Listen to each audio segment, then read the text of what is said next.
আসসালামু আলাইকুম। খাবারের শেষ পাতে যদি এরকম একটি টমেটোর টক বা খাট্টা হয় তাহলে কিন্তু খাবারটা একদমই জমে যায়। আর এই টমেটোর খাট্টা বা টকটি আমি রান্না করেছি ভাজা মৃগেল মাছ দিয়ে। তো যারা এইভাবে কখনো ট্রাই করেনি, আশা করছি ট্রাই করে কমেন্ট সেকশনে আমাকে কমেন্ট করে জানাবেন। আর এটি দেখতে যতটা সুন্দর হয়েছে, খেতে কিন্তু তার চাইতেও বেশি মুখরোচক হয়েছে।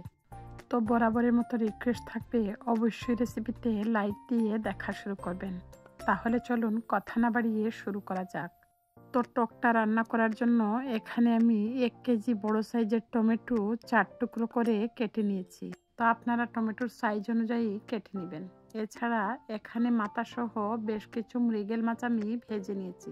তো মাছটা অবশ্যই ভেজে নেবেন, এতে করে মাছের ভেতরে যে আষ্টে গন্ধ আছে সেটি চলে যাবে। তো মাছ এবং টমেটো ছাড়া আর যা যা লাগবে আমি রান্না করতে করতে আপনাদের সাথে শেয়ার করে নিব। এবারে আমি একটি ননস্টিক কুকার বসিয়ে দিলাম এবং কুকারের মধ্যে টমেটোর টকটা রান্না করার জন্য 1/2 কাপের মতো তেল অ্যাড করে দিলাম। তো চুলার আঁচ মিডিয়ামে রেখে তেলটা যখন গরম হয়ে গেছে, প্রথমেই অ্যাড করে দিচ্ছি রসুন পেস্ট। তো আমি এখানে 1 টেবিল চামচের মতো রসুন পেস্ট অ্যাড করে দিয়েছি। তারপর আমি অ্যাড করে দিচ্ছি 1 কাপের মতো পেঁয়াজ পেস্ট। আর অবশ্যই টমেটোর টকের মধ্যে রসুন পেস্টটা বেশি করে দিয়ে দিবেন, এতে করে খেতে খুব বেশি ভালো লাগবে। দিয়ে দিলাম লবণ স্বাদ মতো। তারপর আমি চুলার আঁচ মিডিয়াম রেখে মশলাটাকে বেশ কিছুক্ষণ ভেজে নিব, যাতে পেঁয়াজ এবং রসুনের র ফ্লেভারটা চলে যায়। এই পর্যায়ে আমি এখানে অ্যাড করে দিচ্ছি 1.5 চা চামচ ধনিয়া গুঁড়া, 1 চা চামচ হলুদের গুঁড়া এবং 1/2 চা চামচ মরিচের গুঁড়া। যেহেতু আমি টক রান্না করছি সেজন্য ঝালের পরিমাণটা কমিয়ে দিয়েছি। তো আপনারা আপনাদের পছন্দ মতো অ্যাড করে দিবেন। তো চুলার আঁচ লো টু মিডিয়ামে রেখে মশলাটাকে আমি ভেজে নিচ্ছি। তো ঢাকনা দিয়ে আমি ঢেকে দিলাম 2 মিনিটের জন্য, যাতে মশলার র ফ্লেভারটা চলে যায়। তো ফিরে আসলাম 2 মিনিট পর। দেখুন মশলাটাও কিন্তু ভাজা ভাজা হয়ে গেছে এবং সুন্দর একটি অ্যারোমা বের হয়েছে মশলার ভেতর থেকে। অ্যাড করে দিচ্ছি আগে থেকে কেটে নেওয়া টমেটোগুলো। তারপর আমি একটি স্প্যাচুলার সাহায্যে টমেটোটাকে মশলার সাথে খুব ভালোভাবে মিশিয়ে নিয়ে 5 মিনিটের মতো ঢেকে রান্না করব।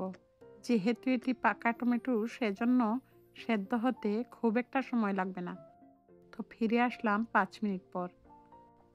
তো আমি স্প্যাচুলা দিয়ে নেড়েচেড়ে খুব ভালোভাবে মিশিয়ে নিচ্ছি।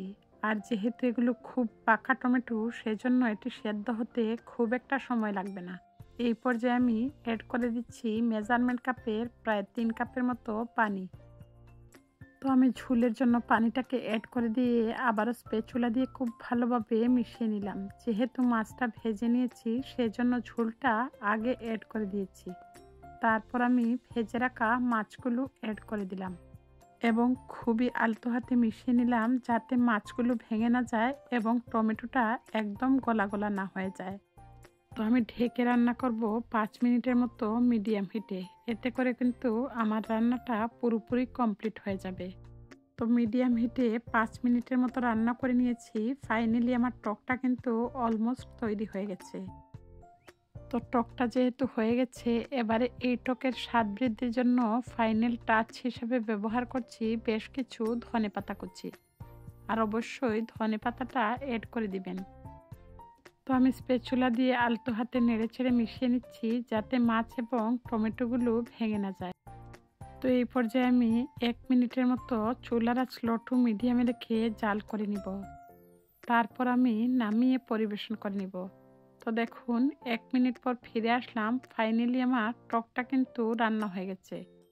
তো আমি একটি সার্ভিং বলে অফ স্ক্রিনে সার্ভ করে নিয়েছি।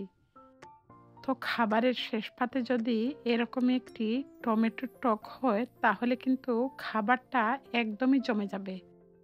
তো আপনারা চাইলে কিন্তু মৃগেল মাছ ছাড়াও অন্য যে কোনো মাছ দিয়ে এই রান্নাটি তৈরি করতে পারবেন। যদি রেসিপিটি ভালো লাগে অবশ্যই একটি লাইক দিবেন। আর যদি এই চ্যানেলটি নতুন ভিজিট করে থাকেন, সাবস্ক্রাইব করে পাশে থাকা বেল বাটনটি বাজিয়ে দিবেন পরবর্তী আপডেট পাওয়ার জন্য। যদি রেসিপিটি খুব বেশি ভালো লাগে, ইচ্ছে হলে ফ্রেন্ডস এবং ফ্যামিলির সাথে শেয়ার করতে পারেন। তো দেখা হচ্ছে নেক্সট এপিসোডে। ততক্ষণ পর্যন্ত বিদায় নিচ্ছি। আল্লাহ হাফেজ। আসসালামু আলাইকুম।